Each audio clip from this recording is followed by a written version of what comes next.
Good evening. खुश रहो, स्वस्थ रहो, सभी को एक एक मोल आशीर्वाद। हाँ जी, कैसी रही 2 दिन की छुट्टियां? मजेदार? मजा आ गया बेट हैं? कितने दिनों बाद 2 दिन कंटिन्यूअसली ऑफ मिले होंगे। और वैसे भी थोड़े दिनों पहले संडे, फिर अगेन 2 दिन, वापस संडे आ गया कल की क्लास के बाद। नहीं मजा आ रहा है? मजे? स्कूल वाला फील आ रहा है क्या? स्कूल में जैसे होता है कि कुछ दिन जाओ, फिर छुट्टियां, फिर छुट्टियां, फिर छुट्टियां। कोचिंग में तो देखो ऐसा नहीं होता है, सीरियसली बता रहा हूं। अगर आप मुझसे पूछोगे, सीरियसली स्पीकिंग,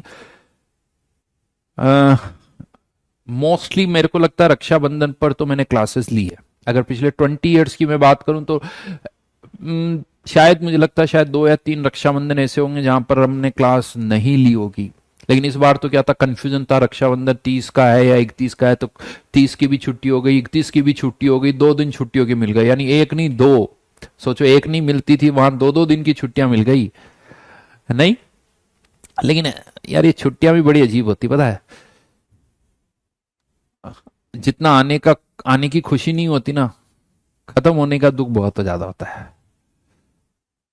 नहीं, जब खत्म हो जाती है तो इतना दुख होता है कि उससे ऐसा लगता है खुशी उतनी नहीं हुई थी, दुख ज्यादा हुआ।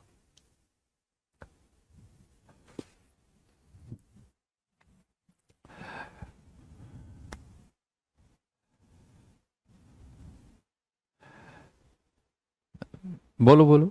बढ़िया गया रक्षाबंधन, एकदम शानदार।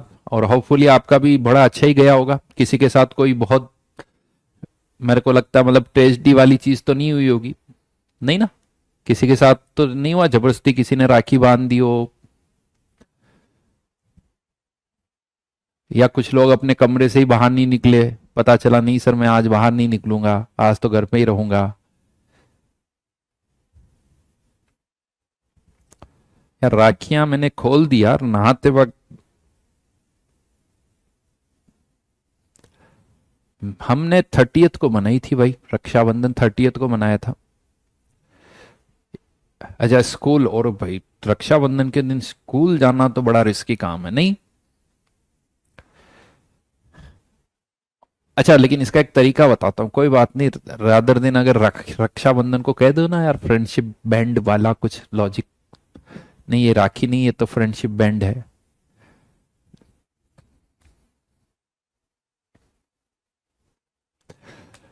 क्या कहते हो?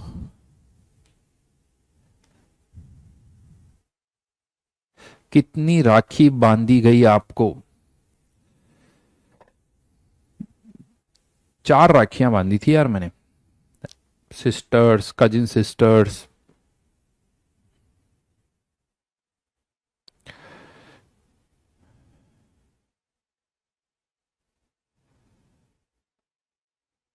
कल भी कोटा में कोई क्लास नहीं थी, छुट्टी थी भाई।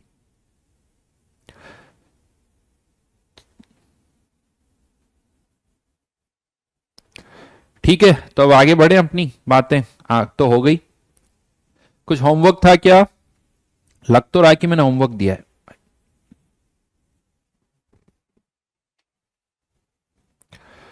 यस, 23 से 36।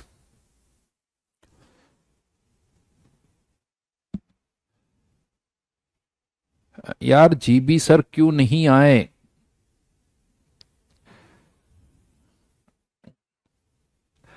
ओके, उनका कुछ गला खराब है।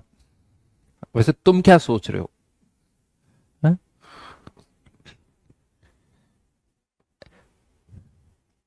ऐसे 12 लाइटर पार्ट बोल रहा हूँ।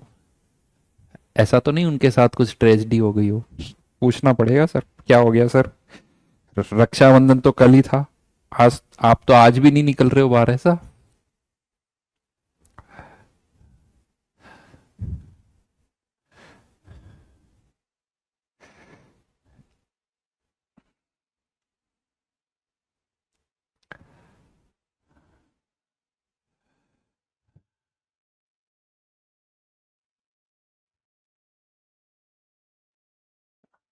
अब तुम आग लगाओगे बेटा, मुझे पता है, वहां जाके उनकी क्लास में। हाँ।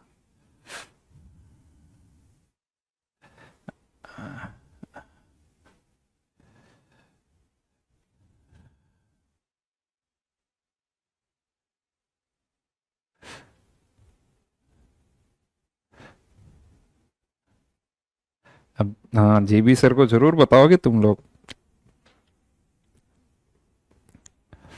मैं पहले जीवी सर को मैसेज कर देता हूँ कि देखो आप मेरे बारे में आपसे ऐसा ऐसा बोला जाएगा, ये सारे बच्चे जानबूझ के ऐसा कर रहे हैं, मैंने ऐसा कुछ नहीं बोला।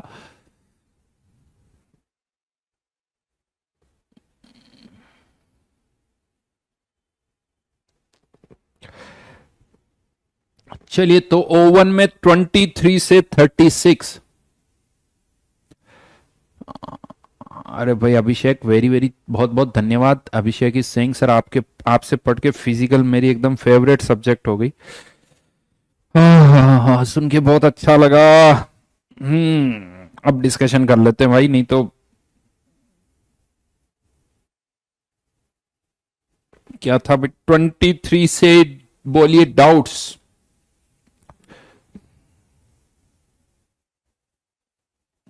23 से 36।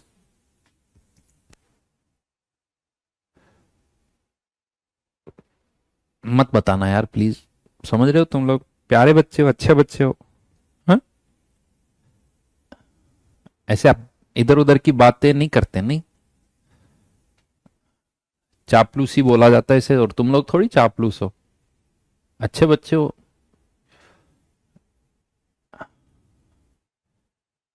अच्छी थोड़ी लगती है ऐसी बातें तुम्हारे ऊपर। 26। HNO2, ढंग से पढ़ो उसको, क्या दे रखा है। HNO2 का इक्विवेलेंट वेट दे रखा है 20। यार क्या पूछो, 23, 24, सारे डाउट्स पूछ लो भाई, फिर पढ़ाया क्या मैंने।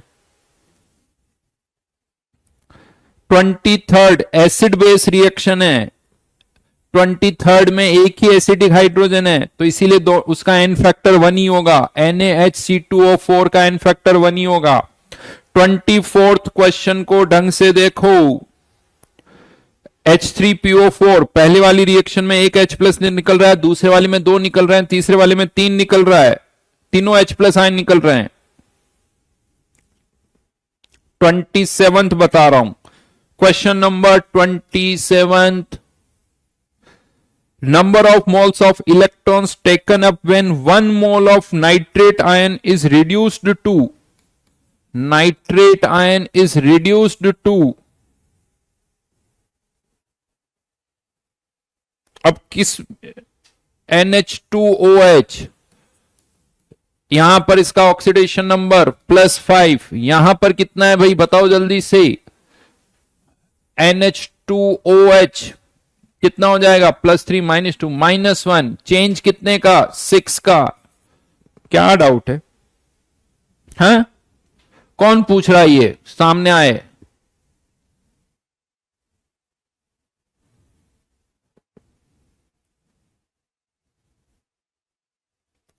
क्वेश्चन नंबर 25 कोई एसिड बेस रिएक्शन नहीं है, sorry, question number 25 acid simple C reaction है, रिडॉक्स रिएक्शन नहीं है। चार्ज ऑन कैटायन और एनायन, क्वेश्चन नंबर 25 में एन फैक्टर कौन डिस्प्लेस हो रहा है उससे चेक करो। 29th क्लास में भी करवा चुका हूं। 29th का एन फैक्टर क्लास में हम निकाल चुके हैं। अच्छा, 29th में एक कंफ्यूजन हो सकता है किसी को कि प्रोडक्ट क्या बन रहा है, तो Fe.90 आयरन किस में कन्वर्ट होगा, तो देखो एक चीज बता दो, Fe+2 और +3, या आयरन जो है +2 में और +3 में, या अगर ये दोनों ही प्रेजेंट है तो जो एवरेज ऑक्सीडेशन नंबर होगा वो इसके बीच में होगा। जैसे यहां पर ऑक्सीडेशन नंबर इसका निकालते हो तो कितना आता है 20/9, क्योंकि यहां पर कुछ आयरन +2 में है, कुछ आयरन +3 में होते हैं। ये ऑक्सीडाइज होके किस में जाएंगे, Fe+3 में। ये ऑक्सीडाइज होके Fe+3 में जाएंगे। तो क्वेश्चन नंबर 29 में अब आप यहां पर इसका एन फैक्टर निकालो, कहीं पर भी आयरन का ऑक्सीडेशन हो रहा है तो +3 में लेके चले जाओ। समझ में आ गई बात। उसके बाद 31, क्वेश्चन नंबर 31, थोड़े सॉल्यूशन भी देख लिया करो यार। BaHCN होल ट्वाइस, ये बताओ HCN का ऑक्सीडेशन नंबर, चलो इसमें तो, और यहां पर ये HCN किस में कन्वर्ट हो रहा है, सल्फेट आयन, जगह और चाहिए होगी, थोड़ा यहां लिख देता हूं, 2 times sulphate ion, sulphate ion carbon किस में कन्वर्ट हो रहा है, कार्बोनेट आयन में, और ये नाइट्रेट आयन में, राइट।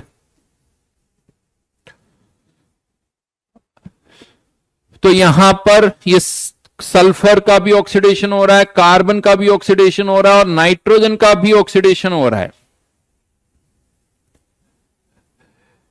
HCN में oxidation number HCN, I think हमने इसका ऑक्सीडेशन नंबर निकाला है, सल्फर -2, कार्बन +4, नाइट्रोजन -3। तो सल्फर का ऑक्सीडेशन नंबर यहां पर -2, कार्बन +4, नाइट्रोजन -3, सल्फर +6 में, कार्बन +4 में, नाइट्रोजन +5 में। चेंज कितने का हुआ, 8 का। यहां पर चेंज, कार्बन का कोई ऑक्सीडेशन नंबर में चेंज नहीं हो रहा है, कार्बन यहां पर भी +4 में, कार्बन यहां पर भी +4 में, लेकिन नाइट्रोजन -3 से 8, तो नाइट्रोजन का भी चेंज हो गया। सल्फर कितनी है, 2, तो 2 इंटू 8, नाइट्रोजन कितनी है, 2, इसके लिए भी 8 का चेंज, यानी अगेन 2 इंटू 8, कितना हो गया ये 32, एन फैक्टर आ गया। बोलो जी क्या प्रॉब्लम है। अनुराग बेटा पिछले लेक्चर्स देखो, हाँ नहीं तो ऐसे ही क्वेश्चन पूछते रह जाओगे, 20/9 कैसे आया, 20/9 कैसे आया, पुराना नहीं पढ़ोगे तो ऐसे ही होगा।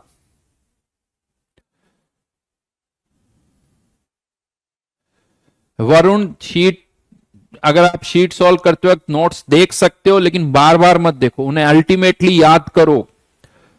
नोट्स याद करो, लेकिन लग रहा है कि कुछ भूल गए तो शीट सॉल्व करते हो वापस नोट्स को देख सकते हो, लेकिन ये नहीं कि बस याद कुछ करना ही नहीं है, जब भी जरूरत पड़े नोट्स देखोगे तो एग्जाम में कहां से नोट्स आएंगे।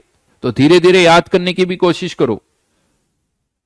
तनिष बेटा रिएक्शंस मैं पहले भी बोल चुका हूं, बहुत सारी रिएक्शंस याद होनी चाहिए, जो ऑब्वियस रिएक्शंस है वो आपको पता होनी चाहिए।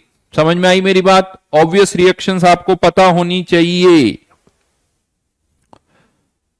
हाँ 30th बता दूं मैं, वेरी गुड। लास्ट क्लास में ही क्वेश्चन किया हुआ है। क्या डाउट है बेटा 30 में,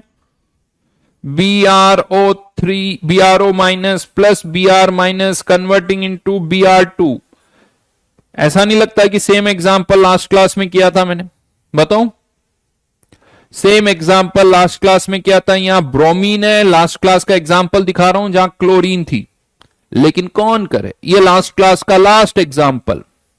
ClO3 माइनस, रिएक्शन को इधर उल्टा करके लिख दो, इधर से उधर कर दो, एन फैक्टर बदलता नहीं है। ये लास्ट क्लास का क्वेश्चन है, और अब कोई पूछ रहा है कि सर ये वाला फिर से बता दो, है बेटा क्यों एहसान कर रहे हो, हाँ किसी पर, किस पर एहसान कर रहे हो, पढ़ने के मत करो, दूसरों पर एहसान।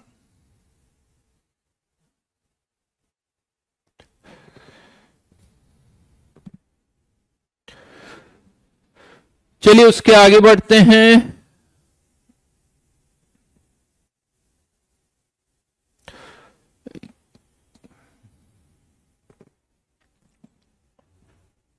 थर्टी 36 तक दिया था मैंने, 32 क्लास में ही हो गया। ये महानुभाव कौन है 32 पूछने वाला, मिलो बेटा सामने मिलो, मैं बताऊंगा तुम्हें। जो 32 पूछ रहा है ना, हाँ वॉल्यूम ऑफ, वंश कह रहा एसटीपी पर वॉल्यूम, मोल्स निकालो, मोल्स मल्टीप्लाइड बाय 22.7, क्लास का क्वेश्चन है 32, और एसटीपी पर एक मोल का वॉल्यूम 22.7 होता है।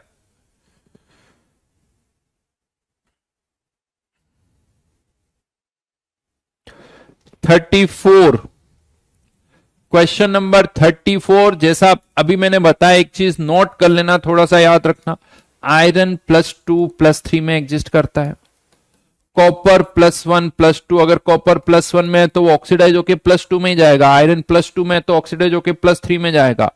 टिन +2 +4, टिन का अगर ऑक्सीडेशन हो रहा है तो +2 से +4, आर्सेनिक +3 से आर्सेनिक +5, लेड +2 से +4। ये कुछ एलिमेंट्स की ऑक्सीडेशन स्टेट आपको याद रखनी होगी।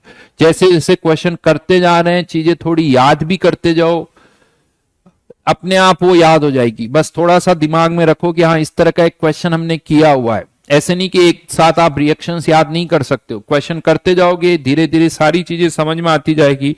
तो क्वेश्चन नंबर 34 में KMnO4 की किसके साथ रिएक्शन हो रही है? AS2O3, जहां पर आर्सेनिक +3 में है, और हमें पता है कि KMnO4 एक ऑक्सीडाइजिंग एजेंट है। KMnO4 किसी और को क्या करेगा? ऑक्सीडाइज करेगा। तो ये आर्सेनिक को +3 से किस में लेके चला जाएगा? +5। अब इसका प्रोडक्ट कंपाउंड क्या बनेगा उससे कोई मतलब नहीं है, आपको ऑक्सीडेशन स्टेट से मतलब है, तो बस यहां पर लिख दो आर्सेनिक +5। और KMnO4 में जो Mn है, मीडियम चेक करो कौन सा मीडियम है। क्वेश्चन नंबर 34 में एसिडिक मीडियम है, तो Mn किस में आ जाएगा? +2। चेंज कितने का हुआ? 2 का। लेकिन यहां आर्सेनिक कितने हैं? 2, तो इसका एन फैक्टर कितना हो गया? 4। इसका एन फैक्टर बहुत बार आप निकाल चुके हो, एन फैक्टर इसका 5। अब हो जाएगा। चलिए चेक करके देखते हैं आंसर कितना आ रहा है। कोई कह रहा है कि सर आंसर नहीं आ रहा है, तो यहां पर क्वेश्चन नंबर 34 वैसे तो दे रखा है कौन किस में ऑक्सीडाइज हुआ है, यहां लिखा हुआ है, मैंने देखा नहीं बट यहां लिखा हुआ है प्रोडक्ट क्या बन रहा है? H3ASO4। But next time product नहीं भी लिखा हो तब भी समझ में आ जाना चाहिए।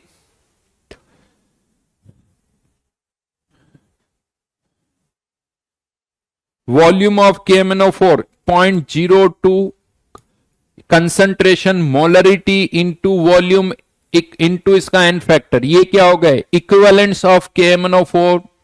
इतने ही इक्विवेलेंट्स किसके होंगे? AS2O3। AS2O3 के मिलीमोल्स कितने हैं? 1।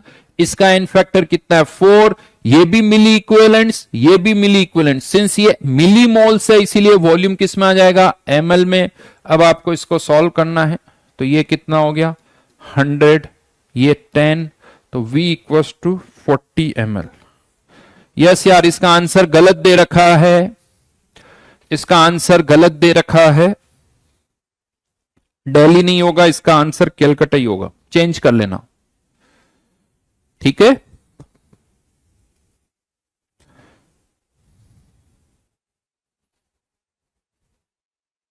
चेंज कर लेना आंसर। क्वेश्चन नंबर कौन सा था ये? 34। उसके बाद क्वेश्चन नंबर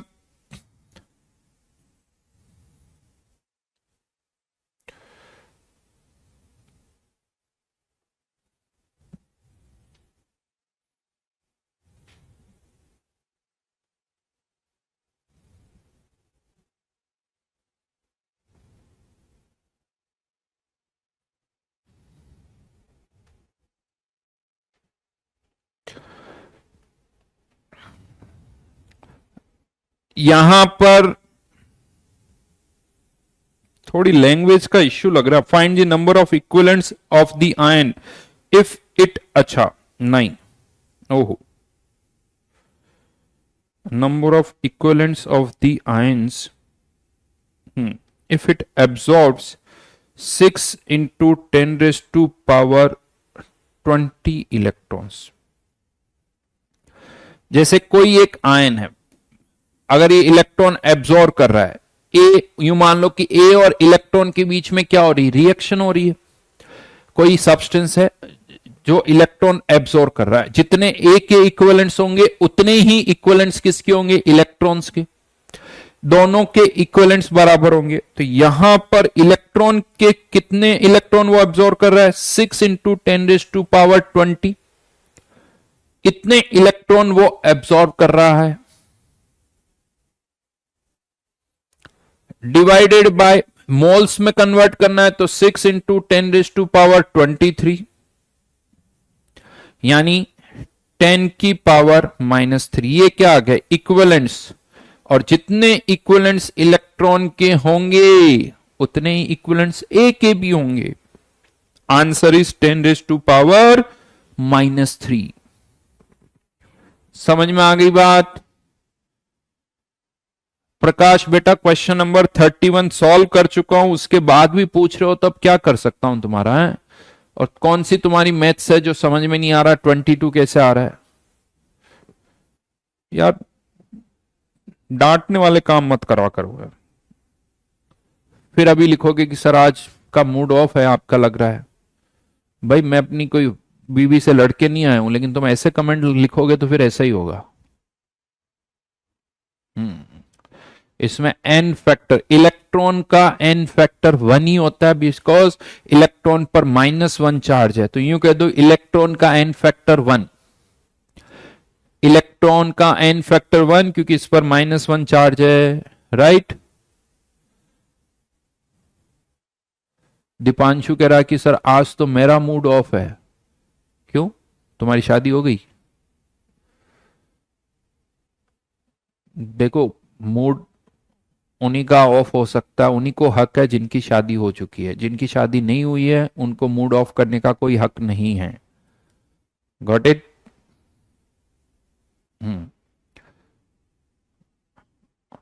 और बेटा अभी मूड ऑफ करोगे, शादी के बाद भी करोगे तो फिर जिंदगी ऐसे निकल जाएगी।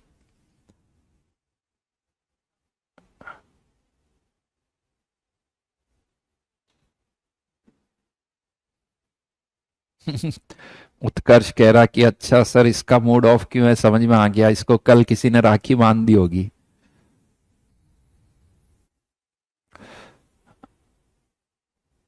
अबे तुम जबरदस्ती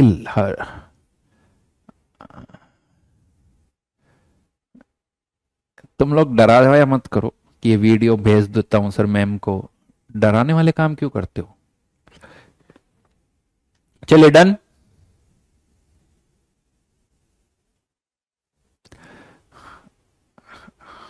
कोई कह रहा आपकी मैम को, बेटा मेरी मैम नहीं है, मैम तो आपकी है। आपकी मैम को भेज रहा हो तो मेरी मैम को नहीं भेज रहे हो, तुम्हारी मैम को भेज रहे हो।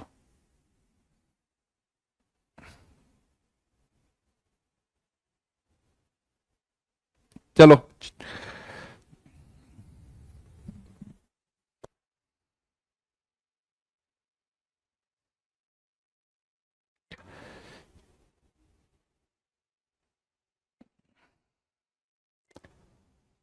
मतलब आप, प्रियांश कह रहा कि मतलब आपका कहना है कि शादी मत करो। मैंने ऐसा कब कहा?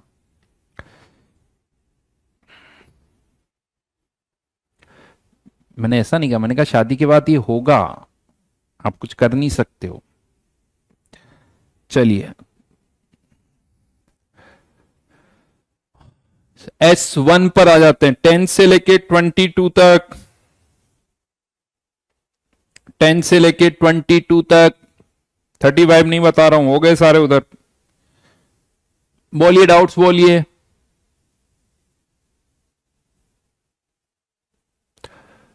कार्तिकेय मिलेंगे आज के 10 साल बाद, तब बताएंगे, ठीक है कार्तिकेय याद रखना, ये लाइनें याद रखना जो तुमने लिखी हुई है। Question number 14, question number 14, K2Cr2O7 की किसके साथ रिएक्शन हो रही है? Ki के साथ। क्या बन रहा है? क्रोमियम +3 + I2, इसका एन फैक्टर 6, इसका एन फैक्टर 1, राइट।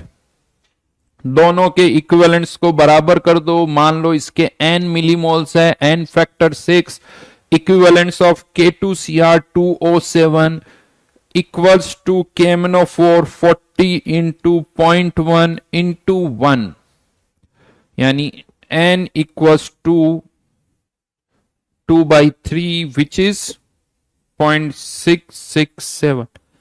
सही आंसर तो है भाई? क्यों गलत है क्वेश्चन नंबर 14 का आंसर? नेक्स्ट,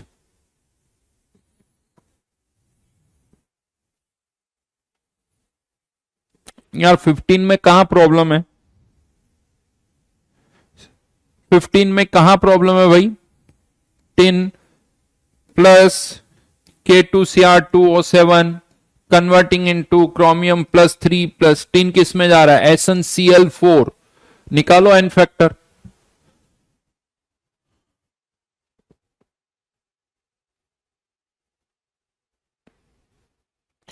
टाइट्रेट मतलब रिएक्शन करवा रहे हैं, टाइट्रेट करवाना मतलब रिएक्शन करवाना, दोनों में कोई डिफरेंस नहीं है।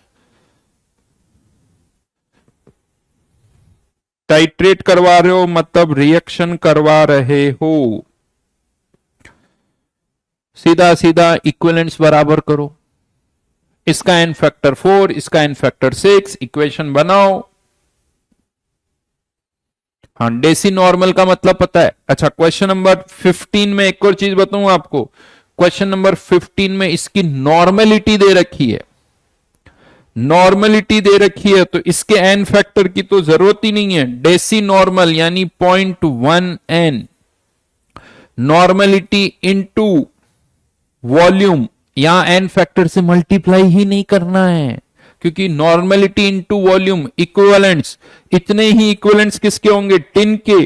टिन के मोल्स 11.9 डिवाइडेड बाय 119, ये क्या आ गए इसके मोल्स, ये क्या आ गए मोल्स। टिन 0 से +4, 0 से +4, एन फैक्टर कितना हो गया 4।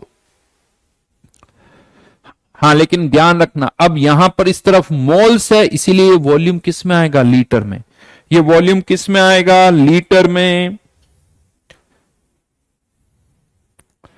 क्वेश्चन नंबर 16, फेंटली मतलब स्लाइटली, फेंटली एल्कलाइन मतलब स्लाइटली एल्कलाइन, और फेंटली एल्कलाइन मीडियम केमनोफोर +7 से किस में जाएगा, +4 में। केमनोफोर +7 से +4 में।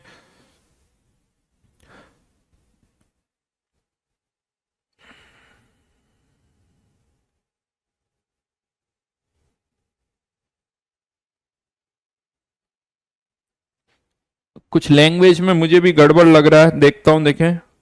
18 moles of permanganate ion oxidise thiosulphate anion to product X।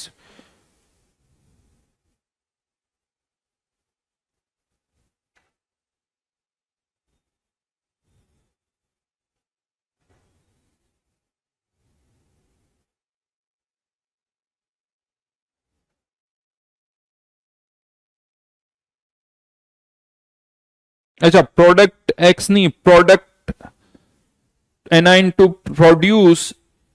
अच्छा अच्छा, ये थोड़ी सी लैंग्वेज गड़बड़ है बेटा। Thiosulphate anion to produce, product की बजाय to produce X moles of sulphate ion. So thiosulphate, thiosulphate किसे कहोगे, H2O3, sodium thiosulphate. Thiosulphate ion किस में कन्वर्ट हो रहा है, ये सल्फेट आयन में। थायोसल्फेट से सल्फेट, केमनोफोर किस में जा रहा है, Mn+4 में। क्यों, क्योंकि एल्कलाइन मीडियम है Mn+4। समझ में आ गई बात। अब क्या निकालोगे, इनके n factor, n factor sulphur +2 से +6, चेंज कितने का, 4 का, चेंज कितने का, 4 का। और इसका एन फैक्टर कितना हो जाएगा, इसका एन फैक्टर कितना हो जाएगा, एक ही सल्फर है तो 4, इसका एन फैक्टर कितना हो जाएगा 3। केमनो4 के जितने इक्विवेलेंट्स होंगे उतने ही इक्विवेलेंट्स किसके होंगे, सल्फेट आयन के।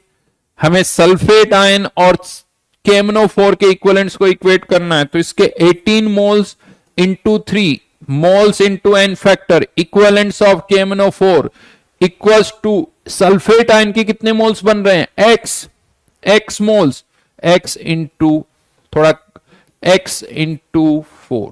सॉल्व कर लो, प्रोडक्ट को प्रोड्यूस कर दो बस, फिर लैंग्वेज क्लियर हो जाएगी।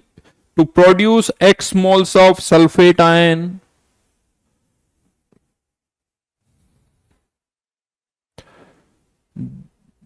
दिशिका मुझे लगता है कि आपको मैंने पहले भी कहा था कि अपना आंसर भी लिखो, पीछे वाला जो शीट में दे रखा वो भी लिखो, तब क्वेश्चन पूछो। क्या कर रहे हो यार, सब क्वेश्चन आसान आसान है पूछ रहे हो। 21 बता देता हूं मैं। क्वेश्चन नंबर 21, पहले तो रिएक्शन लिखो। हर एक क्वेश्चन का पहला पार्ट यही होगा कि कौन रिएक्ट कर रहा है, किसका ऑक्सीडेशन हो रहा है, किसका रिडक्शन हो रहा है। KMnO4 की किसके साथ रिएक्शन हो रही है, H2O2 के साथ। हाँ, अब क्वेश्चन आता है सर यहां क्या बनेगा। बेटा अभी किसी को मैंने बोला था टाइट्रेट का, कार्तिक बताया तो था टाइट्रेट कर रहे हैं मतलब दोनों को रिएक्ट करवा रहे हो, और कोई मतलब नहीं है। मतलब दोनों रिएक्ट कर रहे हैं, इसके 5 ml के साथ इसके 10 ml टाइट्रेट कर रहे हैं, मतलब 5 ml 10 ml के साथ रिएक्ट कर रहा है, बस यही मतलब है। टाइट्रेट करना मतलब रिएक्ट करना। 21 नहीं दिया था क्या, या दिया था? नहीं दिया था, तो फिर कौन पूछ रहा मेरे से 21? 22 तक दिया था, 22 तक दिया था।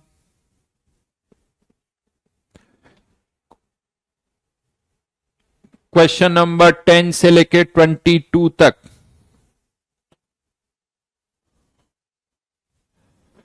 हाँ, अब क्वेश्चन आता है यहां रिएक्शन क्या होगी। KMnO4 क्या है, ऑक्सीडाइजिंग एजेंट। यहां पर ऑक्सीजन -2 में, -1 में है। ऑक्सीजन जनरली या तो -1 या -2 या 0। तो -1 से अगर ऑक्सीजन -2 में चली गई तो और रिडक्शन हो जाएगा। तो यहां पर H2O2 से क्या बनेगा, O2। O2 H2O2 का ऑक्सीडेशन, KMnO4 का रिडक्शन, KMnO4 का रिडक्शन। और इसमें एक चीज याद रखना, ये अलग से भी लिख लो, अगर किसी ऑक्सीडाइजिंग एजेंट के साथ H2O2 की रिएक्शन हो रही है, किसी ऑक्सीडाइजिंग एजेंट के साथ H2O2 की रिएक्शन हो रही है, दे रखी इन्होंने रिएक्शन, बट आगे के लिए मैं बता दूं, तो ये ऑक्सीडाइजिंग एजेंट H2O2 को ऑक्सीडाइज करेगा O2 में। लेकिन अगर कोई रिड्यूसिंग एजेंट है तो ये H2O2 को रिड्यूस कर देगा, और इस केस में बनेगा H2O। और H2O2 जो पेरोक्साइड होता है ना, वो अपने आप डिस्प्रोपोर्शनेट भी होता है, डिस्प्रोपोर्शनेशन भी हो सकता है। यहां पर ये H2O2 किसमें कन्वर्ट हो रहा है, H2O प्लस O2। इसे कहा जाता है डिस्प्रोपोर्शनेशन। यानी H2O2 की नोट्स में लिख लेना, नोट्स में ये रिएक्शन लिख लेना अलग से, जो नोट्स होमवर्क वाली कॉपी, सॉरी क्लास नोट्स वाली कॉपी है उसमें लिख लेना। और यहां पर भी एन फैक्टर H2O2 का 2 है, यहां पर भी 2 है। H2O2 का ऑक्सीडेशन हो रहा है तब भी एन फैक्टर इसका 2, कैसे 2 आएगा वो आप खुद निकाल सकते हो। ये 0, यहां पर माइनस, यानी चेंज कितने का हुआ, 1 का, लेकिन कितनी ऑक्सीजन है, 2, तो इसका एन फैक्टर 2। इसका एन फैक्टर सबको पता ही है पहले ही 5। यहां पर इसका एन फैक्टर 2 है, यहां पर भी 2 है, लेकिन यहां पर फॉर्मूला लगाओगे 2 इंटू 2 डिवाइडेड बाई 2 प्लस 2, तो यहां पर इसका एन फैक्टर 1। अब बताओ इस क्वेश्चन, अब मैं इस क्वेश्चन की बात कर रहा हूं, क्वेश्चन नंबर 21 की अगर हम बात करें तो क्वेश्चन नंबर 21 में क्या कहा जा रहा है कि हमारे पास 1 ग्राम सैंपल है, केवल कितने ग्राम, 1 ग्राम, जिसमें H2O2 केवल कितने परसेंट है, X%। यानी H2O2 कितने ग्राम हो गया, 1 का X%, इतने ग्राम H2O2। ये तो H2O2 का क्या है, मास। उससे H2O2 के क्या निकालोगे, मोल्स। मोल्स निकालने के लिए मास को किससे डिवाइड करेंगे, मोलर मास से। ये H2O2 के मोल्स इंटू H2O2 का एन फैक्टर 2, ये क्या आ गए, इक्विवेलेंट्स ऑफ H2O2। इतने ही इक्विवेलेंट्स किसके होंगे, KMnO4 के। इतने ही इक्विवेलेंट्स किसके होंगे, KMnO4 के। तो KMnO4 की का वॉल्यूम कितना है, x ml है, ध्यान रखना ये मोल्स है, इसीलिए यहां पर x डिवाइडेड बाय 1000। KMnO4 का वॉल्यूम मल्टीप्लाइड बाय उसकी नॉर्मेलिटी निकालनी है, नॉर्मेलिटी निकालनी है। तो यहां पर किससे मल्टीप्लाई कर दिया, n से। और नॉर्मेलिटी है तो n फैक्टर की कोई जरूरत नहीं, मोलरिटी होता तो n फैक्टर से मल्टीप्लाई करते, नॉर्मेलिटी के केस में n फैक्टर से मल्टीप्लाई करने की कोई जरूरत नहीं है, और ये x वाली टर्म यहां से कैंसिल आउट हो जाएगी। नॉर्मेलिटी के लिए सॉल्व कर लीजिए। प्रकाश, वेट करो अभी देखते हैं। प्रकाश का कहना है क्वेश्चन नंबर 16 में आंसर नहीं आ रहा है। क्या किया है तुमने?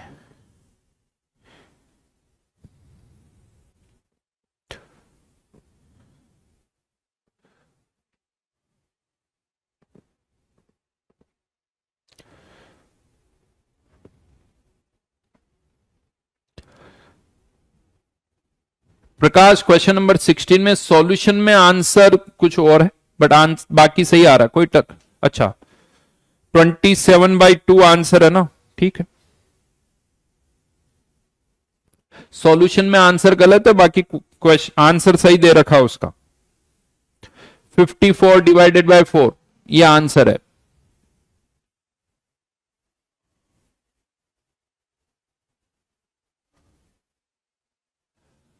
क्षितिज का कहना है कि सर राइट हैंड साइड में H2O2 लिख देंगे तब भी आंसर सही आएगा। बेटा आंसर सही आएगा लेकिन कॉन्सेप्ट गलत हो जाएगा। अगर यहां पर H2O2 से H2O लिख दिया तो इसका भी रिडक्शन हो रहा है, इसका भी रिडक्शन हो रहा है, दोनों का रिडक्शन हो रहा है। ऐसा नहीं हो सकता, किसी एक का रिडक्शन होगा, किसी और का ऑक्सीडेशन होगा।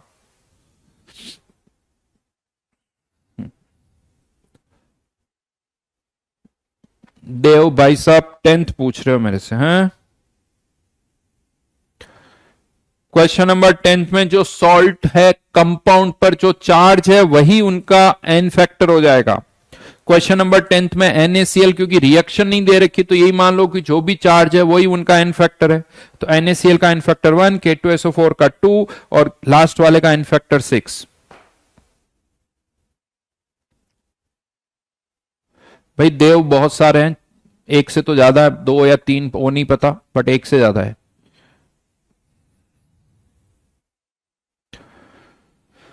Next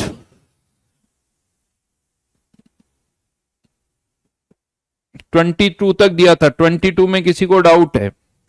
ferrous sulphate, question number 22 में FeC2 नहीं क्या दे रखा है, फेरस ऑक्सिलेट। फेरस ऑक्सिलेट का फॉर्मूला FeC2O4। फेरस का मतलब पता है क्या होता है, Fe+2। फेरस और फेरिक +2+3, तो फेरस ऑक्सिलेट।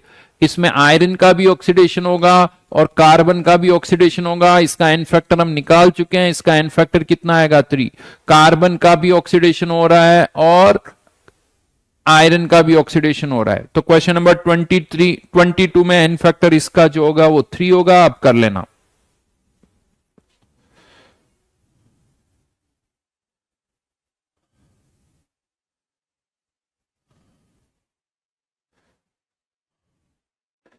उत्कर्ष अब कोई बात नहीं बेटा, चलने दो। हाँ 19th में भी डाउट है, सब में ही डाउट है। बिल्कुल नहीं बता रहा 19th नहीं बता रहा हूं। एन फैक्ट दोनों के इक्वलेंट्स बराबर करो, सब हो जाएगा। तो लास्ट क्लास में हमने एन फैक्टर्स निकाल लिए थे। कुछ केसेस मेरे पास है जो लास्ट क्लास में हम कर रहे थे।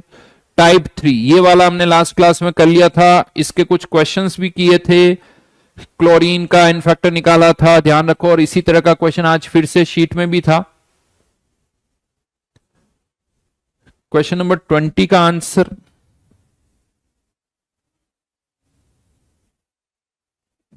सही है बेटा। ml में पूछा है या लीटर में? लिखा हुआ तो नहीं। क्वेश्चन नंबर 20 का आंसर 2.5 लीटर यानी 2500 ml।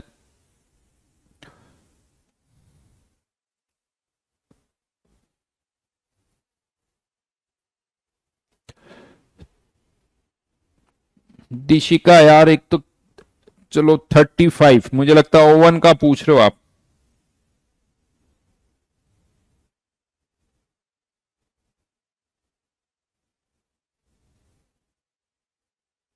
थर्टी फाइव कौन सा क्वेश्चन पूछ रहे हो दिशिका? O1 का क्वेश्चन नंबर 35।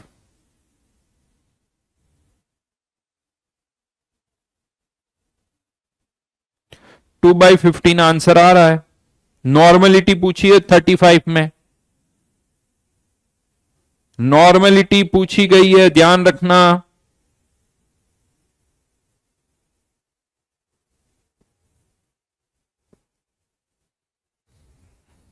O1 का क्वेश्चन नंबर 35।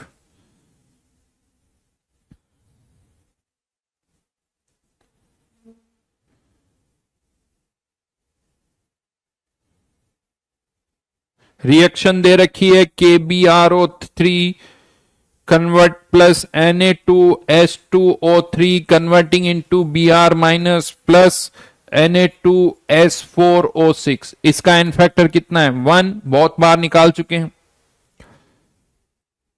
वैसे इसका एन फैक्टर की जरूरत ही नहीं, क्योंकि इसकी क्या पूछी गई है? नॉर्मलिटी। तो 45 into n equals to 0.167 gram divided by इसका मोलर मास 167। ये इसके क्या आ गए? मोल्स इंटू एन फैक्टर +5 से -1, चेंज कितने का? 6। ये इसका एन फैक्टर। लेकिन अब ये मोल्स है और ये 45 ml है, तो डिवाइडेड बाय 1000। ये यहां पर 1000, ये 1000 से 1000 कैंसिल, तो n equals to answer 6 divided by 45, यानी n equals to 2 divided by 15। अब बताइए क्यों आंसर नहीं आ रहा? क्यों आंसर नहीं आ रहा? दिशिका जी बोलिए।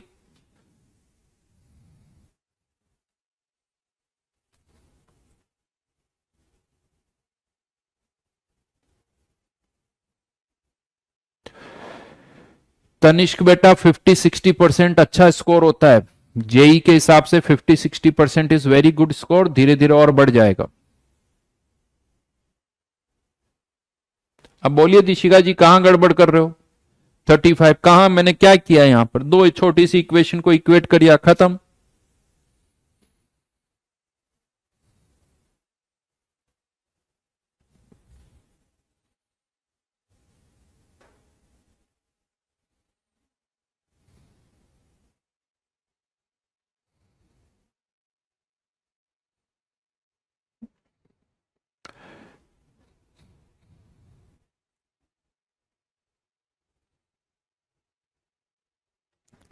तो लास्ट क्लास में भी मैंने आपको एन फैक्टर बता दिए थे। ये सारे एन फैक्टर हम निकाल चुके हैं। डिस्प्रोपोर्शनेशन वाले केसेस और ये पर्टिकुलर केसेस, ये सारे एन फैक्टर निकाल चुके हैं। 3 टाइप ऑफ रिएक्शंस मैं आपको बता चुका हूं। अभी कुछ और टाइप्स भी होंगे, इनके अलावा कुछ और टाइप्स भी होंगे, लेकिन उससे पहले मैं क्वेश्चन करूंगा, क्योंकि धीरे धीरे एन फैक्टर निकालना कॉम्प्लिकेटेड होता जाता है। तो लास्ट क्लास में भी आपको कुछ क्वेश्चंस करवाए थे, यहां पर भी अब मैं आपको कुछ क्वेश्चंस और करवा रहा हूं। 1-2 क्वेश्चन और करवा रहा हूं मैं यहां पर। 1-2 तो नहीं, उससे ज्यादा ही करेंगे।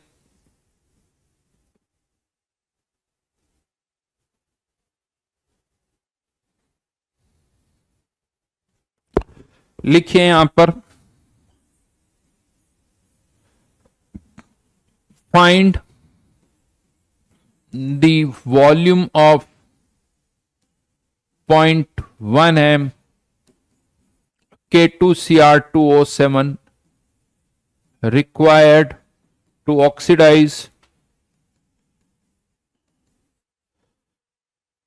0.5 mole Cu2s into Cu+2 and SO2। ढंग से करना, ढंग से करना। एन फैक्टर सही सही आना चाहिए, एन फैक्टर सही सही निकालना। Cu2s किस में कन्वर्ट हो रहा है, तो चेक करना किसका ऑक्सीडेशन हो रहा है। किसी एक का ही ऑक्सीडेशन हो रहा है या दोनों का ऑक्सीडेशन हो रहा है।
लक्ष्य कह रहा है सर ये रिएक्शन आप कैसे लिख लेते हो?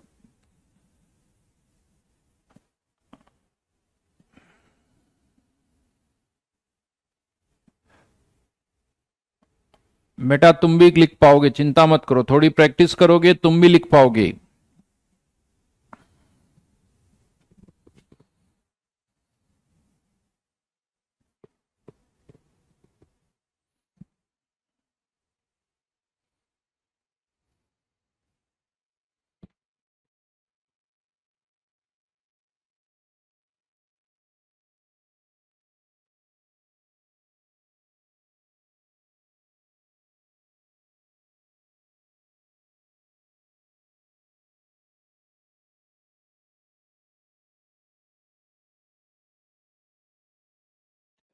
आंसर 20/3 भी देख पा रहा हूं, 20/3 400 ml भी मैं देख पा रहा हूं, 6.67 लीटर भी देख पा रहा हूं,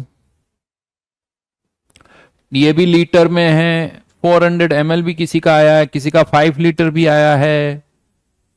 बहुत वेरी कर रहे हैं आंसर, किसी का 4/3 भी आया है, 10/3 भी आया है। इतने तो डेटा नहीं है जितने तुम आंसर निकाल रहे हो बेटा। पीएनसी वाले कॉन्सेप्ट भी फेल हो जाएंगे मुझे लगता है, इतने कॉम्बिनेशन तो पीएनसी से निकालूंगा ना तब भी नहीं आते हैं, क्योंकि उसमें कुछ गलतियां भी हम कर देते हैं। पीएनसी तो एग्जैक्ट नंबर ऑफ केसेस बताता, लेकिन कोई ये थोड़ी करेगा 2 × 2 = 5, वो वाले केसेस तो पीएनसी परम्यूटेशन कॉम्बिनेशन से भी नहीं आते।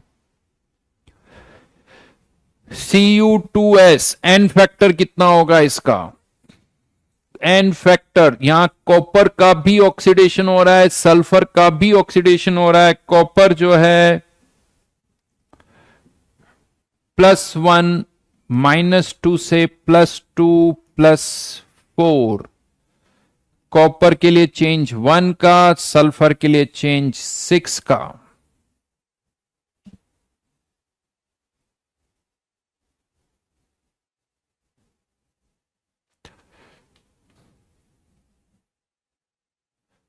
तो इसका एन फैक्टर, दो कॉपर है इसीलिए 2 + 6, एन फैक्टर इसका हो गया 8।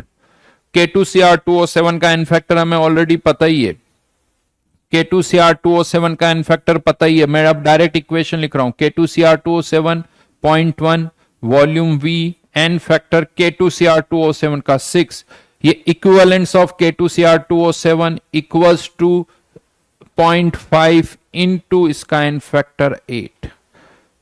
तो ये 1 गया, यानी V इक्वल्स टू 40/6 यानी 20/3 लीटर। बिल्कुल सही कहा जी, बिल्कुल सही कहा। 26.67 इज द करेक्ट आंसर। ये बाकी आंसर कैसे आ रहे हैं? बाकी आंसर कैसे आ रहे हैं? ये एन फैक्टर गड़बड़ हो रही उससे। एन फैक्टर और क्या क्या निकाल सकते हो? या तो किसी ने एन फैक्टर 8 निकाला होगा, किसी ने एन फैक्टर 6 निकाला होगा, किसी ने एन फैक्टर 2 निकाला होगा। हम्म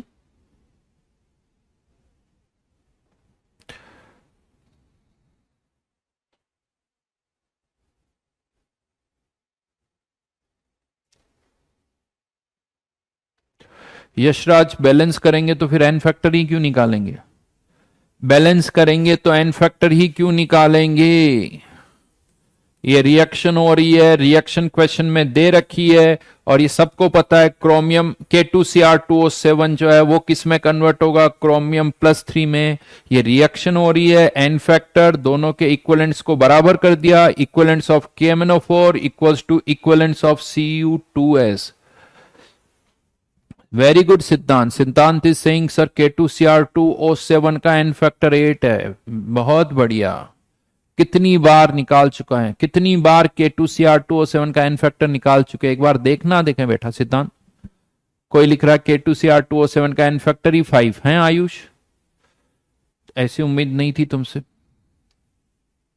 बिल्कुल यशराज, हाँ श्रद्धा, ये क्या लिखा हुआ बेटा, Cu2s का N factor.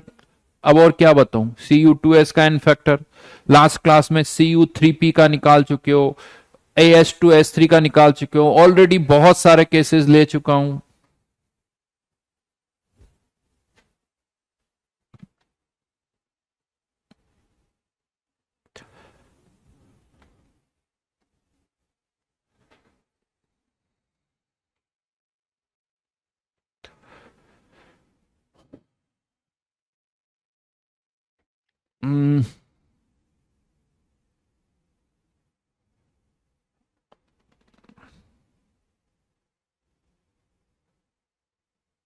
Find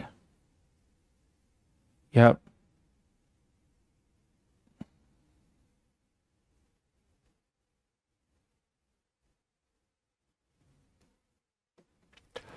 $50 ml 0.5 m BrO3 minus reacts with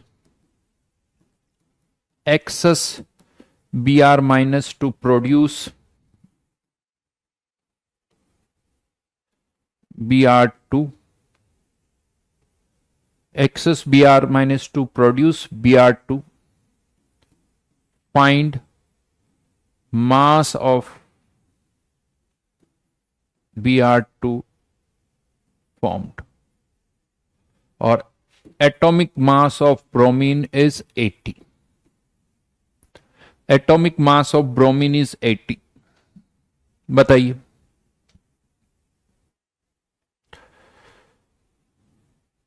सिद्धांत कह रहा क्रोमियम और कॉपर में डिफरेंस नहीं लगा। वाह बेटा, सही बात है।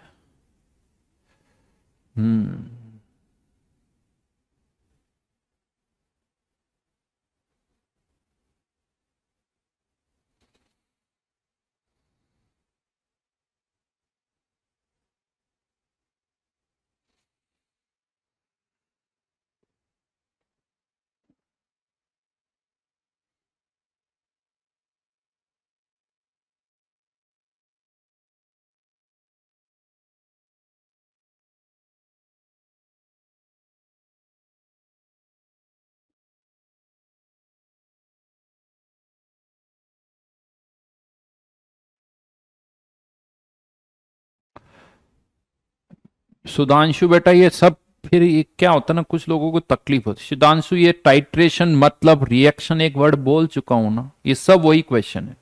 टाइट्रेशन जहां लिखा हुआ उसको काट के इस टाइट्रेटेड यानी इज रिएक्टेड, इस टाइट्रेटेड इज रिएक्टेड कर दो, बात वही घूम फिर कर आएगी, लेकिन तुम्हें समझ में नहीं आ रही बात।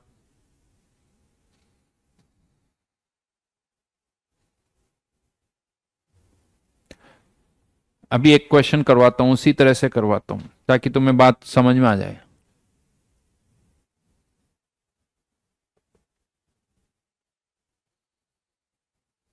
आंसर बताइए जल्दी से। 6 ग्राम 25/3 ग्राम और 6000 ग्राम और 9 × 10⁻, ग्राम में आंसर चाहिए, ग्राम में। मास पूछा है, ग्राम में आंसर दो। क्वेश्चन की स्पीड कैसे बताएं, जब क्वेश्चन दिया जाता है तो चुपचाप क्वेश्चन सॉल्व करके इधर उधर की बातें ना करें। 2 ग्राम 2 किलोग्राम, क्या वेरी कर रहा आंसर, किसी का 2 ग्राम, किसी का 2 किलोग्राम, 1000 ग्राम। सोचो कितने सारे आंसर फिर से आ गए। ये रिएक्शन जो है डिस्प्रपोर्शनेशन का जस्ट रिवर्स है, डिस्प्रपोर्शनेशन का जस्ट रिवर्स। और यहां पर BrO3- और ब्रोमीन यानी इन दोनों का एन फैक्टर निकालना होगा, और ये डिस्प्रपोर्शनेशन वाला केस हो गया, यानी टाइप 3 रिएक्शन। लास्ट क्लास में एग्जैक्टली सेम क्वेश्चन किया था, अभी भी किया है थोड़ी देर पहले। इसका एन फैक्टर, इसका एन फैक्टर कितना है, ये ऊपर में लिख रहा हूं, यहां पर इसका एन फैक्टर है 5/3, इसका एन फैक्टर 5, इसका एन फैक्टर 1। हाँ या ना? ये एन फैक्टर कैसे आया ध्यान है, चाहो तो ऐसे एरो बना दो, यहां पर चेंज 1 का, यहां पर चेंज 5 का, लेकिन ये बी आर टू है तो इसका एन फैक्टर निकालना है, तो 2 × 10 divided by 2 + 10 which is 5/3, which is 5/3। ये 3/5 क्यों कर रहा? अच्छा रिएक्शन ऐसे लिख दी तो उल्टा कर दिया, उसको पलट दिया है, पलट दिया उसको, बी आर टू इधर है तो 5/3, अच्छा इधर जाएगा तो 3/5, पता नहीं, अपने मन से ही कुछ भी कर लो। अब इसके 50 ml 0.5 एन फैक्टर 5, ब्रोमीन के मोल्स निकालने हैं, ब्रोमीन का एन फैक्टर 5/3, तो 5 से 5 कैंसिल, ये कैंसिल, तो एन इक्वल्स टू यहां से आ गया 25 यानी इंटू 3 तो 75। लेकिन रुको, ये 75 ये 50 ml है तो यहां 1000 से डिवाइड करना पड़ेगा, तो 50 डिवाइडेड बाय 1000, ये मोल्स आए, मोल्स मास निकालने के लिए 75/1000 इंटू 80 कैंसिल, 75 इंटू 8 ये कितना हो गया 600 डिवाइडेड बाय 100 यानी आंसर इज 6 ग्राम।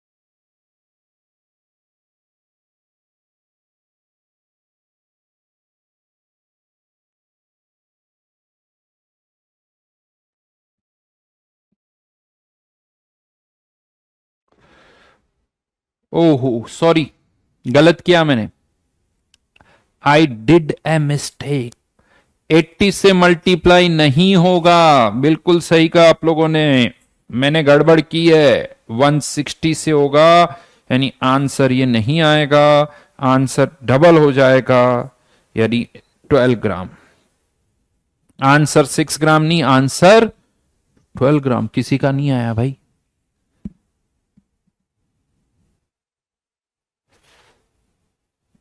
हर्ष पूछ रहा Br2 का एन फैक्टर कैसे निकाला, Br2 का एन फैक्टर कैसे निकाला? अच्छा लास्ट क्लास में क्या किया था, यहां पर Cl2 का एन फैक्टर निकाला, ये Cl2 का एन फैक्टर, Cl2 का डिस्प्रोपोर्शनेशन हो रहा है, मत पूछा करो यार ऐसे।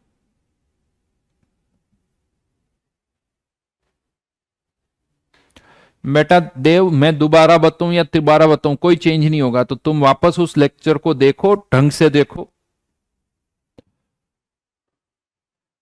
मिस्टेक माइनर तो नहीं है बट होनी नहीं चाहिए, ध्यान रखना,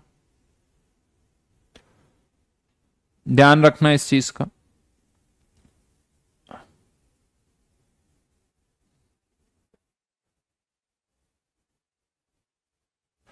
सर मैं तो कुछ लिखता भी नहीं हूं, नाम खराब करता है मैं देख बेटा देव और देव, लास्ट क्लास में समझ में, नीचे भी एक देव का कमेंट है, ऊपर भी एक देव का कमेंट है, दोनों की देव में कोई डिफरेंस नहीं है। अब कौन लिख रहा है वो मुझे नहीं पता, ऊपर एक और देव का कमेंट आ गया, सर यहां पर हमने 2 से 2 बार क्यों 2 से 2 बार क्यों मल्टीप्लाई किया?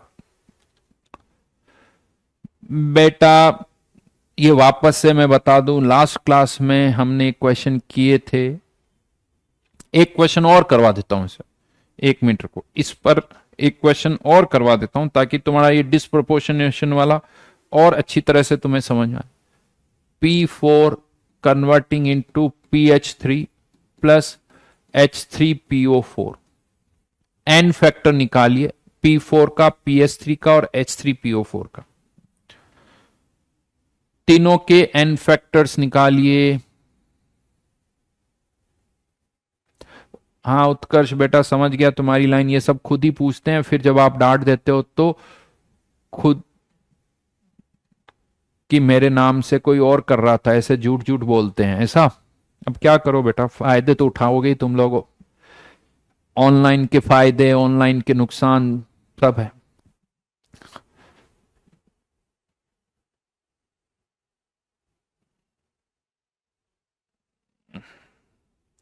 जल्दी से इसका एन फैक्टर निकालो, P4 का, PH3 का और H3PO4 का।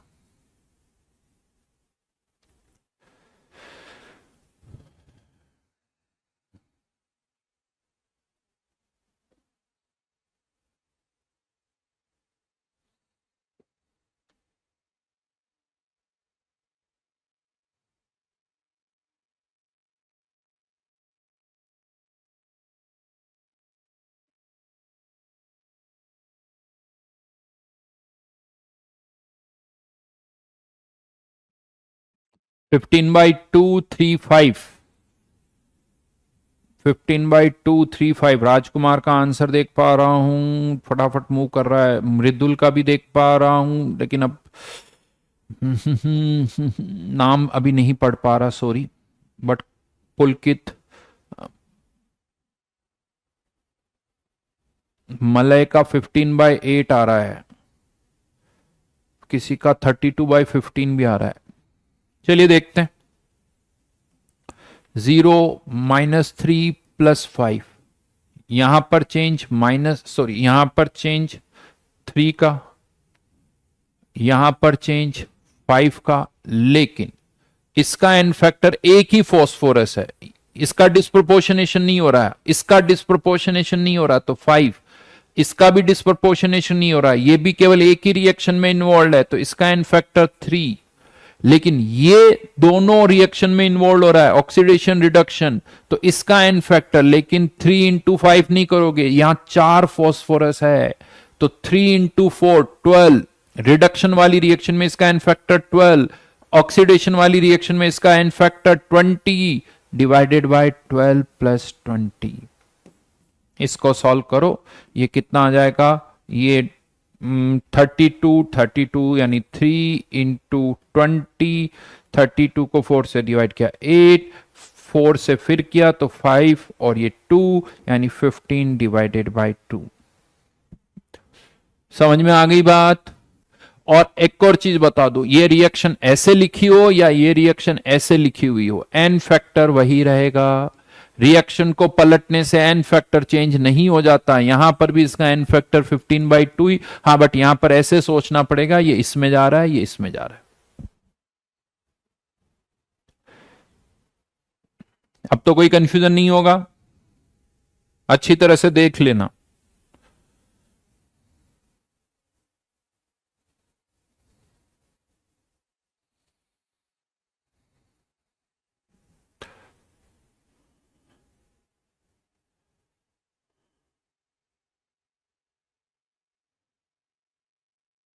उई, कोई कह रहा सर आपका एडिशन गलत है। वाह बेटा, बहुत बढ़िया। किसने बोला बेटा, एडिशन के अलावा भी बहुत कुछ कर दिया मैंने। हाँ, इतना स्लो नहीं हूं मैं। अब यहां पर ये जो ऑक्सिलेट आयन है, मैंने आप लोगों को ये तो बताया था कि जैसे कोई भी ऑक्सीडाइजिंग एजेंट है, अगर वो ऑक्सिलेट आयन के साथ रिएक्ट कर रहे हैं तो ऑक्सिलेट आयन को वो ऑक्सीडाइज कर देते हैं CO2 में। अब ये जो ऑक्सिलेट आयन होता है ना, अब जरूरी नहीं हो C2O4 हो, जैसे H2C2O4, ऑक्जेलिक एसिड कह सकते हो आप इसको, तो भी किस में चला जाएगा, CO2 में। या K2C2O4, ये सॉल्ट है, इससे भी CO2 बन जाएगा। पोटेशियम ऑक्सिलेट कह सकते हो आप इसको, पोटेशियम ऑक्सिलेट। लेकिन ये और भी कंपाउंड्स ऐसे होते हैं, जैसे KHC2O4.H2C2O4। अब यहां पर भी ये किस में जाएगा, CO2 में, अगर एक ऑक्सीडाइजिंग एजेंट के साथ रिएक्शन हो रही है। अब इन सब में अगर हमें कहा जाए कि इसका एन फैक्टर निकालो, तो यहां पर सीधा सीधा क्या है, सब में कार्बन +3 में है और +3 से किस में जा रहा है, +4 में। तो जो चेंज हो रहा है +3 से +4, सब जगह +4 में चेंज तो 1 का ही है, लेकिन एन फैक्टर कितना होगा वो इस पर डिपेंड करेगा कि कितने कार्बन एटम्स है। यहां पर भी 2 है, यहां पर भी 2 है, यहां पर भी 2 है, तो इन सब का एन फैक्टर तो 2 ही होगा, इसका एन फैक्टर भी 2 ही होगा, इसका एन फैक्टर भी 2 ही होगा। लेकिन यहां कितने कार्बन, ये पूरा एक ही कंपाउंड है, ये 2 नहीं है, ये पूरा एक ही कंपाउंड है, तो यहां पर भी कार्बन +3 से +4 में जा रहा है, लेकिन यहां नंबर ऑफ कार्बन एटम कितने हैं, 2 + 2, यानी इसका n factor 4। Number of carbon atom से देखना पड़ेगा। ये इस तरह से भी लिख सकते हो। समझ में आ गई बात? समझ में आया? ये नंबर ऑफ कार्बन एटम। जैसे एक और एग्जांपल लिख रहा हूं, H2C2O4.3KHC2O4। अब बताइए इसका एन फैक्टर क्या होगा, इसका एन फैक्टर क्या होगा? ढंग से देखना, ढंग से देखना क्या लिखा हुआ है यहां पर। जो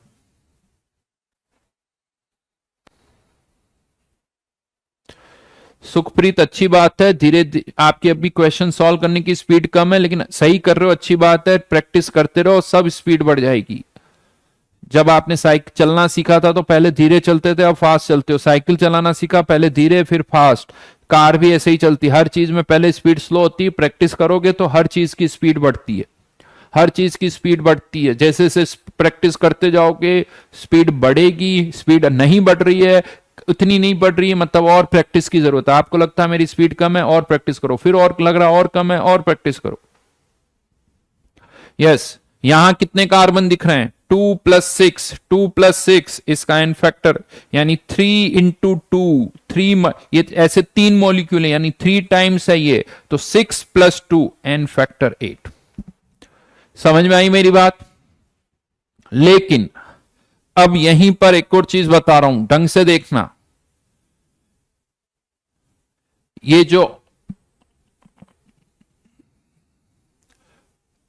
ये ऑक्जेलिक एसिड के डेरिवेटिव्स हम बोलते हैं, ये क्या है, सब ऑक्जेलिक एसिड के डेरिवेटिव्स।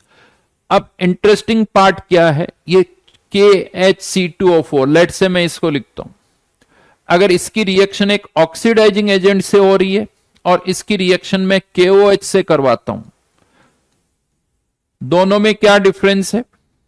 जब ऑक्सीडाइजिंग एजेंट से साथ रिएक्शन हो रही तो क्या बनेगा, CO2। लेकिन ये जो रिएक्शन है, अब ये एक एसिड बेस रिएक्शन है और यहां पर CO2 नहीं बनेगा, यहां H+ आयन, इसका OH आयन रिएक्ट करके वाटर और K2C2O4 बनाएंगे प्लस वाटर। अब यहां पर कॉन्सेप्ट एन फैक्टर के अलग होंगे, यहां पर अलग होंगे। ये रिडॉक्स रिएक्शन, ये नॉन रिडॉक्स रिएक्शन। यहां पर अगर मैं पूछूं इसका एन फैक्टर कितना होगा, तो यहां पर इसका एन फैक्टर तो 2, नंबर ऑफ कार्बन एटम से +3 से +4, 2 कार्बन है तो इसलिए एन फैक्टर 2। लेकिन यहां इसका एन फैक्टर, इसके पास एक एसिडिक हाइड्रोजन है जो रिएक्ट कर रही है, एक एसिडिक हाइड्रोजन है जो रिएक्ट कर रही है, इसीलिए इसका एन फैक्टर 1।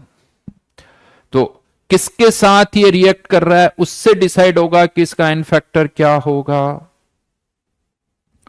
समझ में आई मेरी बात? चलो इसी का एग्जांपल लेते हैं।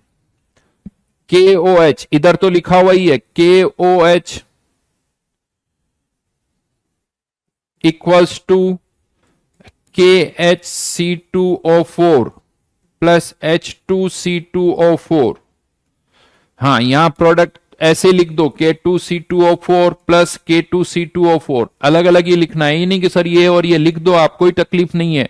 बट बताइए अब इसका एन फैक्टर क्या होगा, यहां पर इसका एन फैक्टर क्या होगा?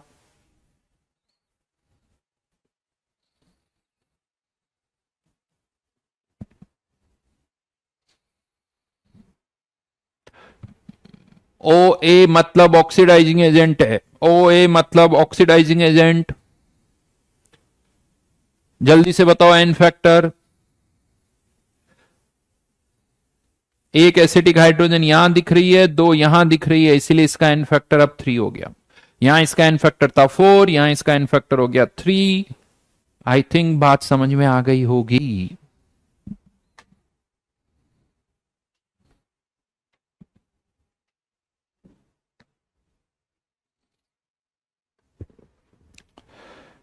चलिए अब क्वेश्चन दे रहा हूं, इस पर जल्दी से लिख लो इसको, फिर इस पर एक क्वेश्चन करते हैं।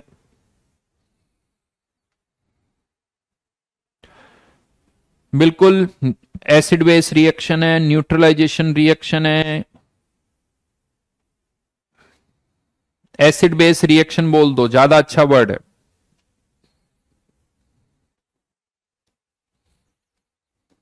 Find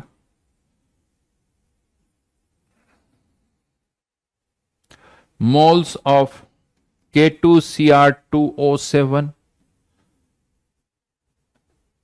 and KOH required to, अब मैं यहां पर वर्ड यूज कर रहा हूं रिक्वायर्ड टू टाइट्रेट। अब मैं टाइट्रेट लिखूं या रिएक्ट लिखूं? Required to titrate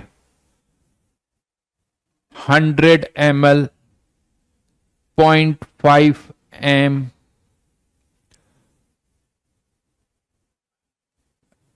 H2C2O4 dot 2 times KHC2O4 separately, यानी अलग अलग। मतलब इसको यूं समझ लो कि एक बार हम K2Cr2O7 के साथ किसको मिक्स कर रहे हैं? इसको, और एक बार KOH के साथ करें, दोनों इसके साथ रिएक्ट कर रहे हैं। दोनों के साथ जब रिएक्ट कर रहे हैं तो K2Cr2O7 के कितने मोल्स रिएक्ट करेंगे वो आपको बताना है। अब ये टाइट्रेटेड वर्ड लिख रहा हुआ है, यानी रिक्वायर्ड टू रिएक्ट कर दूं या टाइट्रेट कर दूं, दोनों का मतलब एक ही है।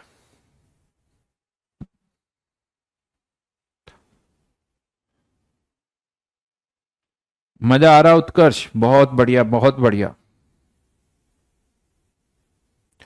फैजल बेटा और कितना स्लो करूंगा यार, इससे ज्यादा स्लो करूंगा तो ऐसा लगेगा कि 4 साल में कोर्स कंप्लीट होगा।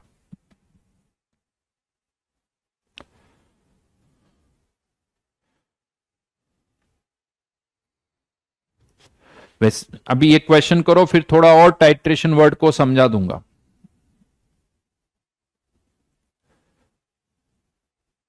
नुकुल और जितने भी स्टूडेंट्स जिन्होंने रिसेंटली इस बैच को ज्वाइन किया, उन सब के लिए बता दूं, देखो बेटा कोर्स, ये चैप्टर अभी बीच में चल रहा है रेडॉक्स, तो फर्स्ट लेक्चर से देखना स्टार्ट करें। एक तो या तो आप ऐसा फर्स्ट लेक्चर से देखना स्टार्ट करें, फिर जब आपका ये कवर हो जाए तब लाइव आए, या फिर नेक्स्ट लेक्चर नेक्स्ट चैप्टर जब स्टार्ट हो तब आप लाइव देखना स्टार्ट कर लें। और साथ में जो पुराने लेक्चर्स हुए हैं उनको रिकॉर्डेड देखें आप, बट बीच में से कोई भी चैप्टर स्टार्ट ना करें। अगर आपको पहले आता है कहीं और आपने पढ़ा हुआ है किसी कोचिंग में, तब आप देख सकते हो, अदरवाइज नेक्स्ट चैप्टर से देख, लाइव क्लासेस फर्स्ट लेक्चर से ही देखना स्टार्ट करें। बीच में से कभी भी किसी भी चैप्टर को बीच में से देखना स्टार्ट ना करें, हमेशा फर्स्ट लेक्चर से ही देखना स्टार्ट करें।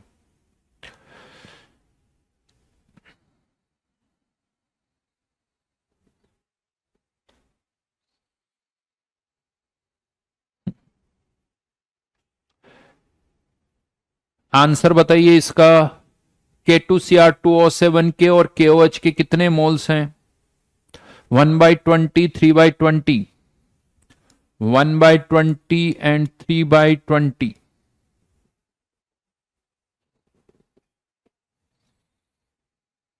नेक्स्ट चैप्टर बेटा केमिकल इक्विलिब्रियम होगा।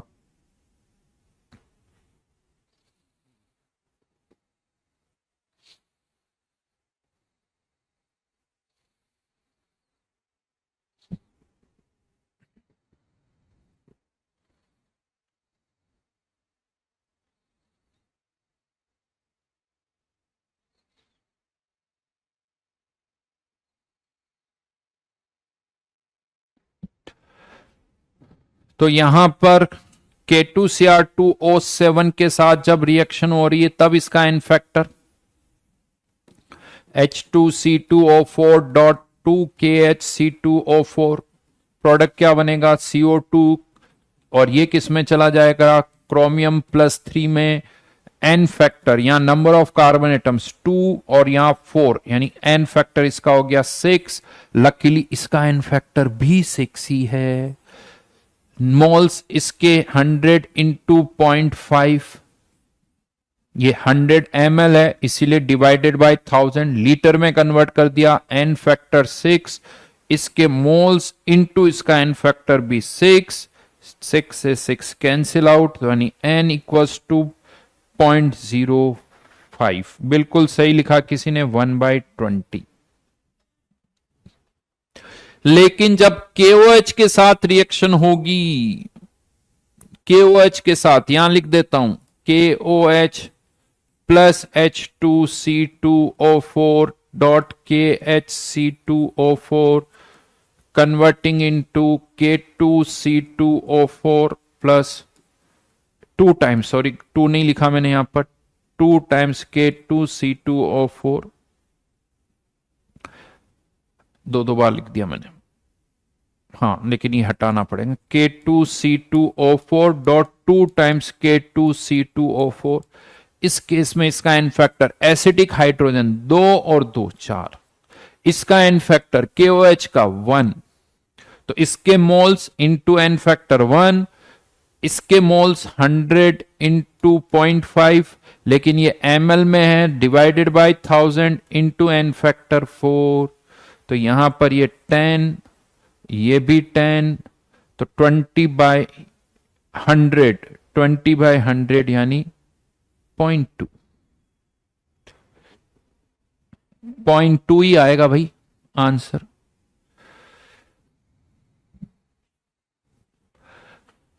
भूमि जी अब मत पूछो एन फैक्टर कैसे आए, सब बता चुका हूं, वापस से लेक्चर्स देखो, सब समझ में आएगा। आंसर 0.05, यहां पर आंसर 0.2।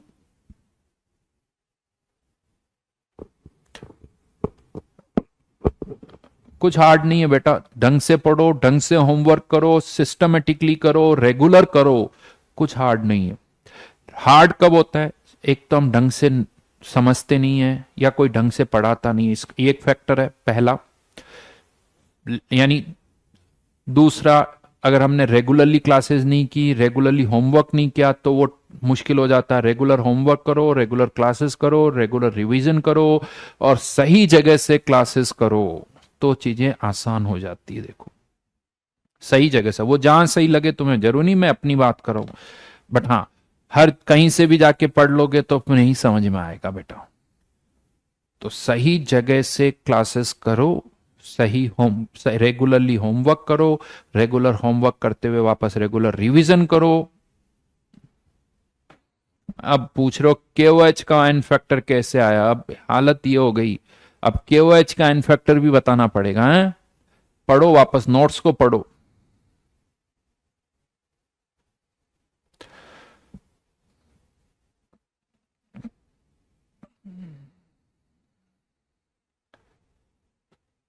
एसिड बेस रिएक्शन है बेटा, कोई भी एसिड बेस रिएक्शन में क्या होता है, हाइड्रोजन हट जाती है, H2SO4 की KOH के साथ रिएक्शन होगी तो क्या बनेगा, K2SO4, K2SO4, बस एसिड बेस रिएक्शन है, H प्लस आयन और OH आयन रिएक्ट करेंगे, प्रोडक्ट फॉर्म होगा, दैट्स इट।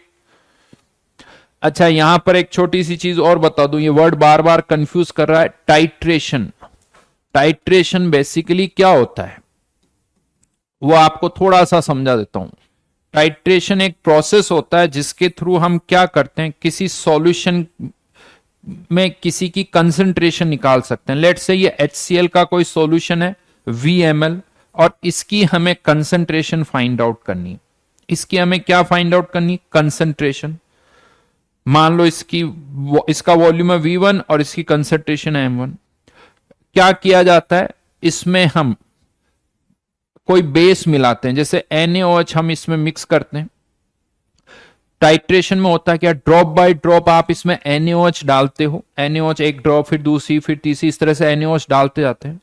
जब भी टाइट्रेशन करते हैं तो टाइट्रेशन में एक सब्सटेंस और यूज होता है जिसे कहा जाता है इंडिकेटर्स।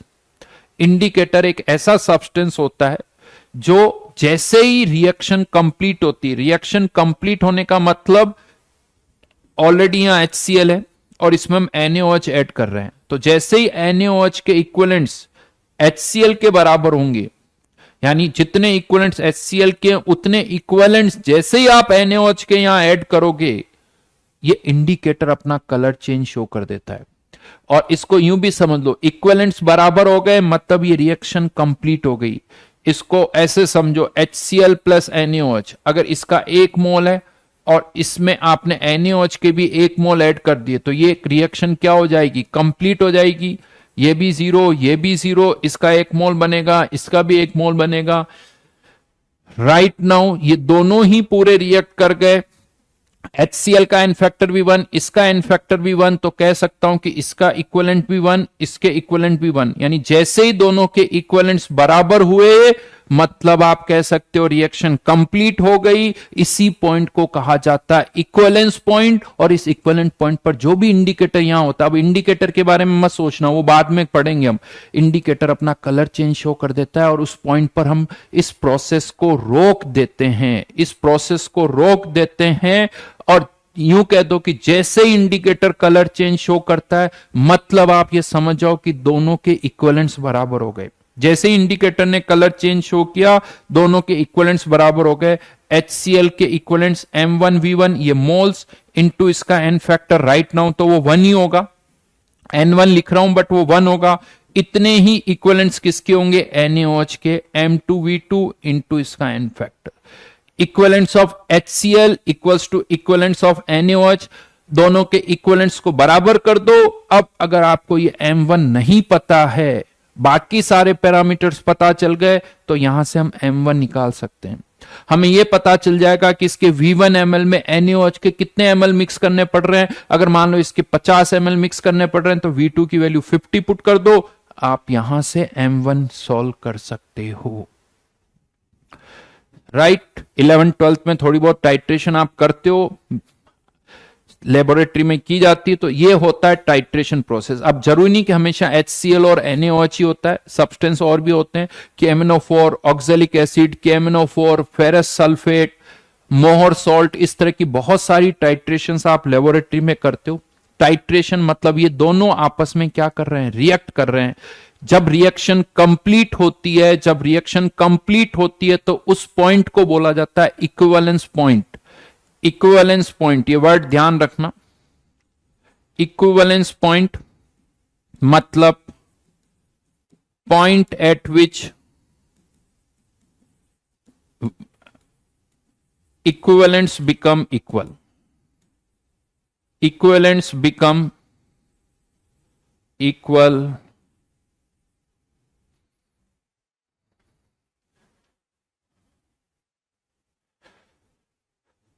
तो ये जितने भी क्वेश्चन हैं जहां पर आप रिएक्टेड, अब यहां पर ये भी कह सकते हो कि NaOH is reacted with HCl या NaOH is titrated with HCl या HCl is titrated with NaOH, मतलब HCl और NaOH रिएक्ट कर रहा है, A और B के साथ रिएक्ट कर रहा है, तो दोनों के इक्विवेलेंट्स को क्या कर दो, बराबर कर दो। दोनों के इक्विवेलेंट्स को बराबर कर दो। राइट समझ में आ गई बात। चलिए, एलन में 5 दिन में मोल खत्म कर दिया जल्दी जल्दी में, ऐसा भैया थोड़े से हो सकता है कोई बहुत ही एक्सपर्ट स्मार्ट हो तो ऐसे ही हो जाते हैं सब चीजें। हम लोग क्या करें, नहीं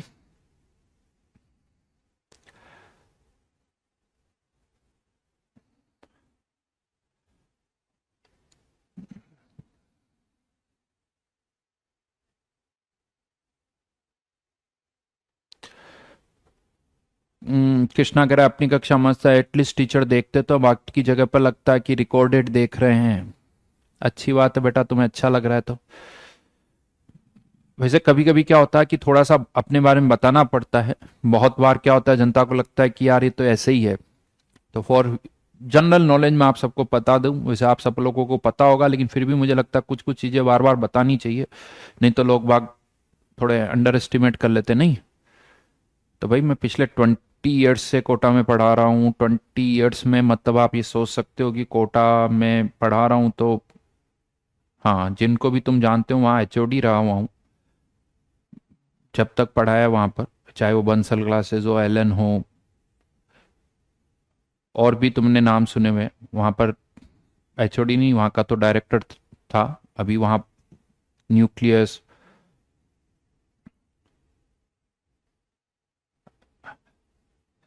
तो कहाँ क्या पढ़ाया जाता है सब पता है मुझे, कहाँ क्या पढ़ाया जाता है सब पता है, कौन क्या पढ़ाता है वो भी पता है।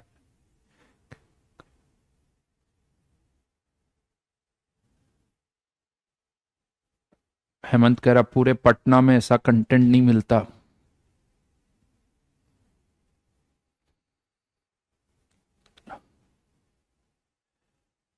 बेटा न्यूक्लियस में अभी क्लासेस नहीं हो रही है, न्यूक्लियस एजुकेशन जो था वो हम कुछ लोगों का था, बट अभी वहां पर क्लासेस नहीं हो रही।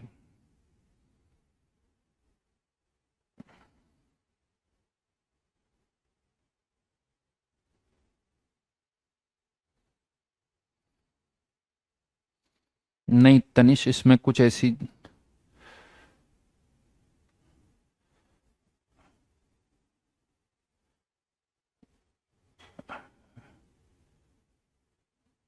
और राइट नाउ भी कह सकते हो ऑनलाइन पे भी मैं पढ़ा रहा हूँ, ऑफलाइन भी पढ़ा रहा हूँ। ऑनलाइन अपनी कक्षा प्लेटफॉर्म पर है, ऑफलाइन भी मैं पढ़ाता हूँ, ऑफलाइन कोटा में भी पढ़ा रहा हूँ।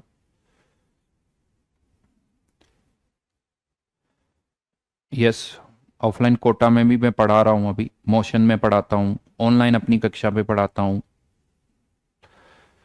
और पिछले बहुत सालों से पढ़ा रहा हूँ। और बाकी रैंक्स का भी थोड़ा बहुत आइडिया होगा, first rank, second rank, third rank, six rank, eighth rank, tenth rank, twelfth rank और भी बहुत सारी।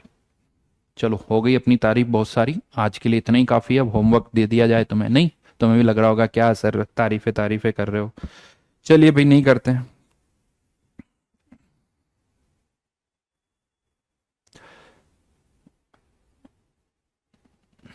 अब तुम इतनी बातें मत पूछो यार।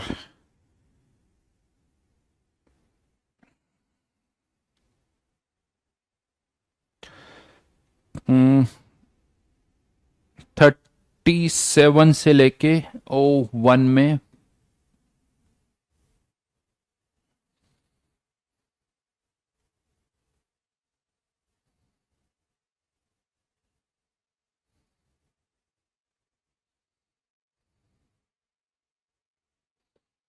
37 से 41,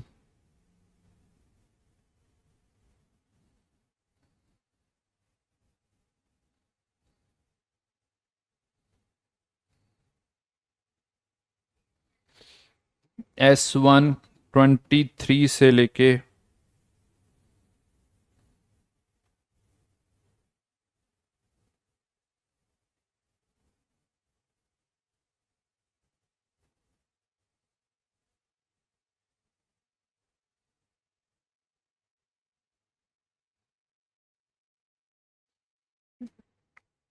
चलिए आज तो अभी थोड़ा होमवर्क कम ही है,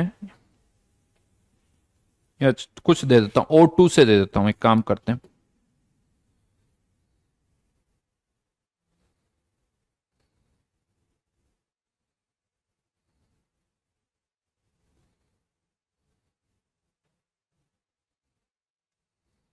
वन से लेके 13, ठीक है। चलिए बाय बाय।